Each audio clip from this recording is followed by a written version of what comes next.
what would you do if I said you could find a complete 16-inch cold hammer forged AR upper for under $200? Bolt carrier group, charging handle, the whole 9 yards. No way! Well, I happen to have one right here, and this is the Bear Creek Arsenal BC-15 M4 cold hammer forged barrel complete upper, and I got it for $179. Is it any good? Let's find out together.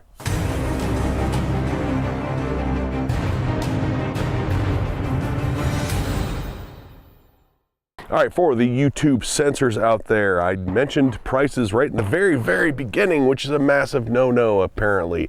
I'm not selling anything. I'm not selling this rifle, I'm not selling the upper, and nothing is for sale on this channel. I am just forwarding pertinent information to the consumer, to the viewer, so that they can make the best choice they possibly can. Today, we are doing a first shots of this BC-15 cold hammer forged upper from Bear Creek Arsenal. Again, I got this for under $200. I did have a promo code, a discount code of 10%. It lists for $199 on their website. Now, normally first shots videos are relegated to my paid supporters, members of my channel, and those on Ko-Fi.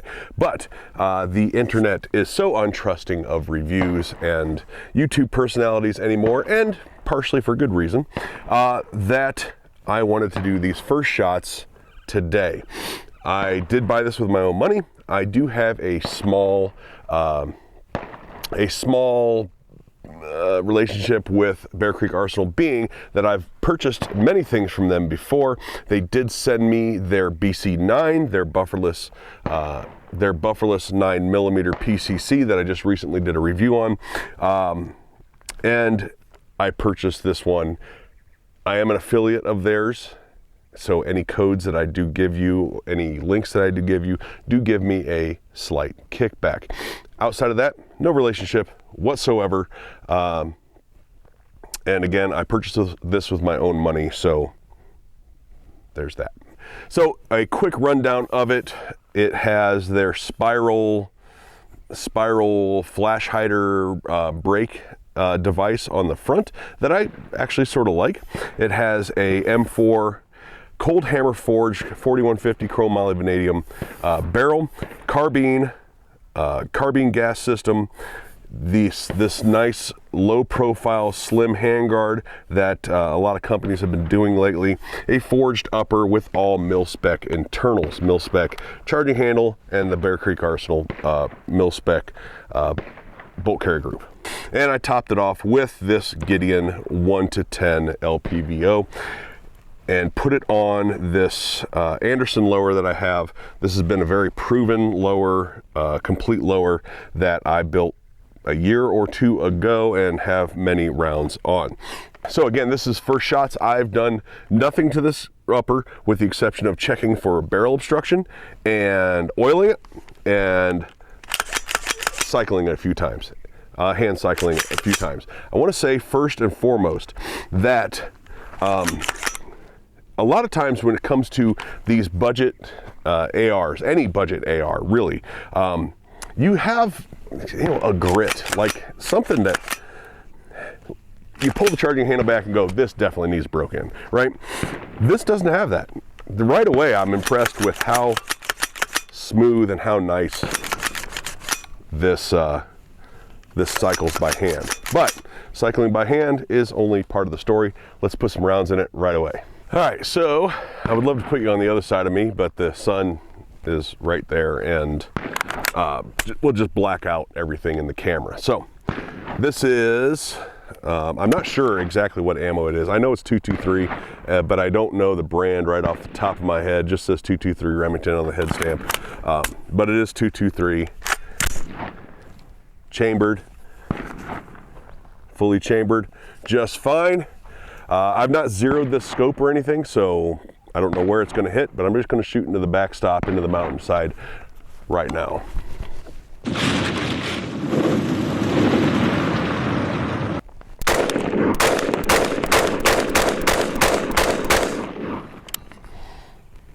good start. 10 rounds right off the bat.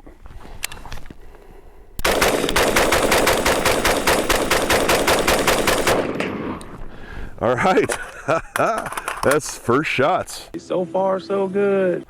First shots, and it locked open. It locked open. All right, that's 30 rounds. Let's zero it, and then we'll do a little bit of distance. All right, let's turn this up. Chambered just fine again. And we are at 50 yards.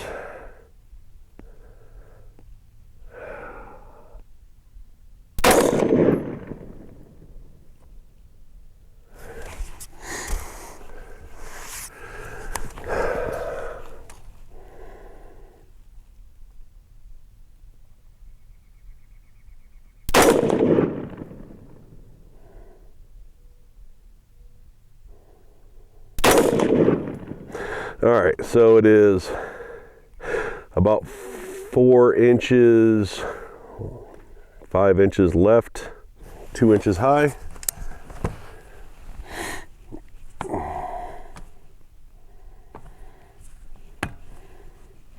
So this is 1 click is half MOA. I'm at 50 yards, so I need to go down about 2 inches.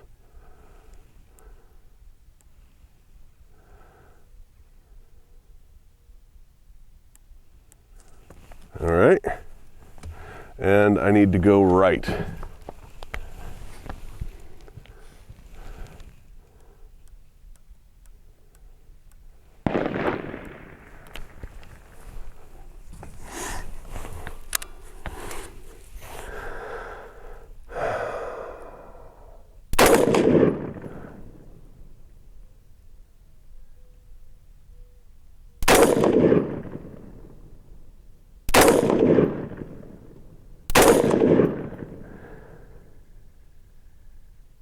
I am not very stable this morning.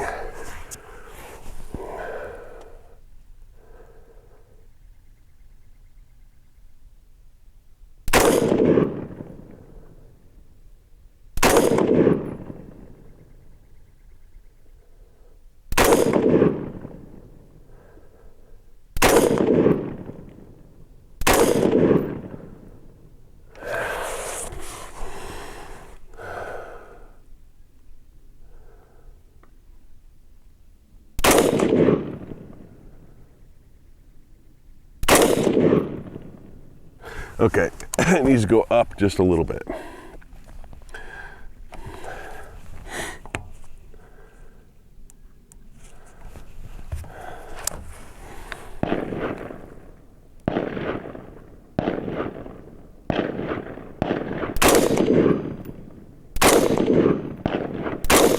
I'll take that.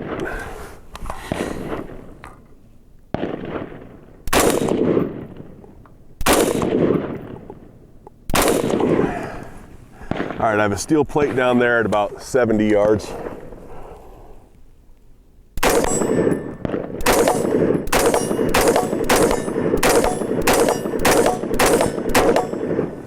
All right, so since I was stable, reasonably stable, in one place, all the casings are about 4 foot, 5 foot away, and at 315, not quite 330. So, ejection looks good. Gassing seems to be correct. And I appear to be basically zeroed at 50 yards at this point. And it has now made it through 2 mags without malfunction. Let's go out to 100 yards. You're pushing your luck, little man. All right, here at 100 yards. And we are shooting Frontier 223.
Yeah.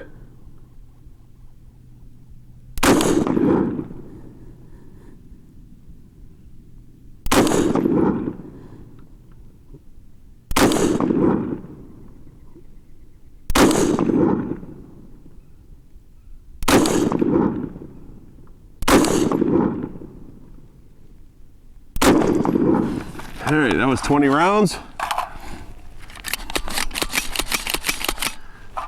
Let's go check that out.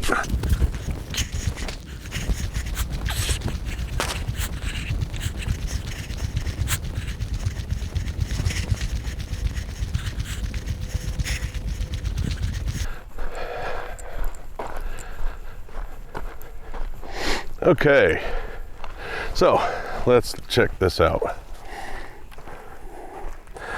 Make sure I can see what I'm looking at here. Sun's on my viewfinder. So this round, that round in that crease right there was my first shot and my point of aim from then on. So I have 3, I don't know what to say about these two. You know, that's kind of a flyer, but it looks like I have about a 2.5 MOA group right in that area. You know, 1, 2, 1, 2, 2.5. So as usual, something has gone wrong. Not with the gun, with the recording. I just ran through 2 mags of M193 5.56 out of these Duramags, and I didn't even hit the record button. Fucking figures. But I did break the bolt on my steel target for nothing now. All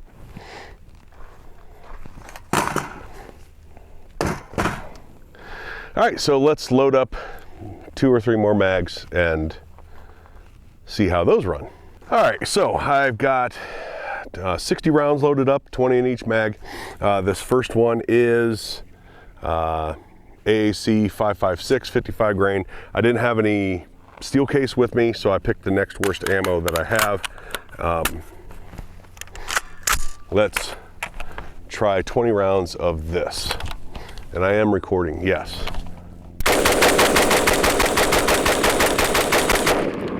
All right. There's that. 20 rounds of PMC Bronze 223.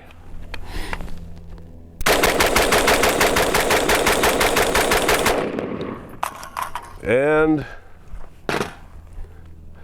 20 rounds of M855 X-Tac 62 grain.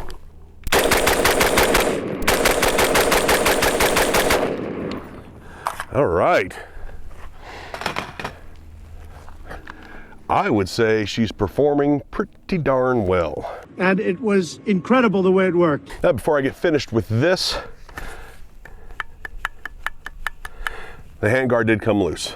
Sometime in that last 80 rounds or 60 rounds, the handguard did come loose. Now, with that said, this seems to be an ongoing thing. If a handguard coming a little loose is the worst that I'm experiencing with a $179 after the discount cold hammer forged upper, I'm not going to complain at all. But the BC9 with this essentially same handguard, it came loose in the first shots. The 7.5 inch BCA upper that I had some time ago, the handguard was a little loose. I had to tighten it up. So if that's the worst thing, again, that's no big deal. Pull the bolts out, blue Loctite them, put them back in, no issue. So the handguard did come a little loose. All right, so let's do some math.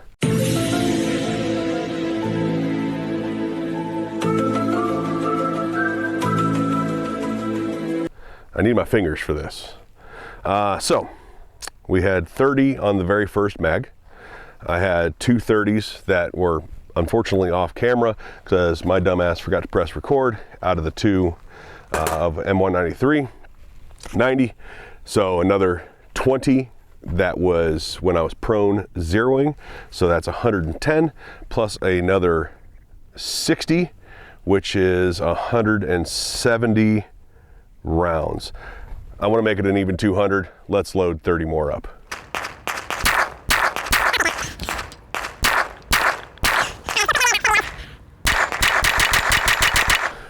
So what we're going to run now, I got a full 30 of Insurgent. I believe it's called Insurgent ammo. I've run a couple thousand rounds of this stuff in the past from Lohman, Lohman, I believe, Lohman Arms, or Lohman Ammo, something like that. I have no affiliation or anything with them, but it comes in fairly inexpensive and it's ran really well. So this is 55 grain 223 of, I believe it's Insurgent ammo.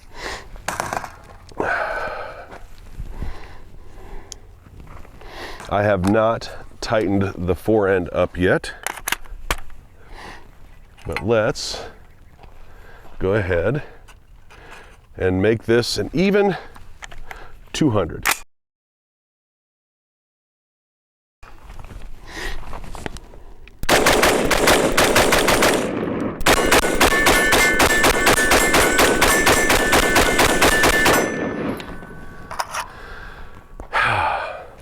So, final thoughts. So I don't know if I mentioned it. I thought I did, but just in case I didn't, I'm going to say it again. This is a 1 8 twist barrel. I got to thinking about it loading up that last mag with that Insurgent. I was like, oh, I don't think when I was going over the quick specs of it, I don't think I mentioned the twist rate. So it is a carbine length gas system with a 1 8 twist cold hammer forged barrel. Final thoughts on the BC-15, a cold hammer forged complete upper from Bear Creek Arsenal for under $200. I don't give a flying fuck about this. Like, everything's here, everything else has functioned fine. Tightening down 8 screws is no skin off my teeth. I have said many times before that when it comes to budget ARs, expect some quality issues. If this is the worst quality issue I have with this, I'm totally cool with that for the price. Mil-spec bolt carrier group, lock back on every magazine. Everything has run well. Everything is super smooth functioning. I'm, at this point, super happy with it. Am I going to recommend it yet? Of course I'm not, because I don't do that. When it comes to recommending something, I have to have a bunch of rounds through it. So I'm going to go ahead and get to 1,000 on this, revisit it, and then you will know if I have any recommendations for it or not. But at this point, it has functioned great for the 200 rounds that I put through it. I wasn't entirely too happy with the 2.5-inch group-ish, but I wasn't entirely too upset with it either, considering the fact if I was a little bit more stable, I probably could have done better. All right, thank you for watching, everybody. Don't forget to hit that like, share, subscribe. I'm gonna put some ways you can find the things that I've used in this video down below. Some of them may be affiliate links, some of them may not be, but you can check all that stuff out for yourself. If you'd like to support the channel, you can do that in many ways. Of course, like, share, subscribe, and leaving a comment down below is the easiest way to do it. You can also become a member of the channel. Very inexpensive, get usually first shots for yourself, video previews, things like that, members only posts. And of course you can shop through affiliate links that I have provided you down below. You can also become a member of my newsletter, which gives you my emails directly emailed to you, or my videos emailed directly to you, as well as deals and sales, things like that. I appreciate everybody's support out there. Thanks for watching. We'll talk to you later.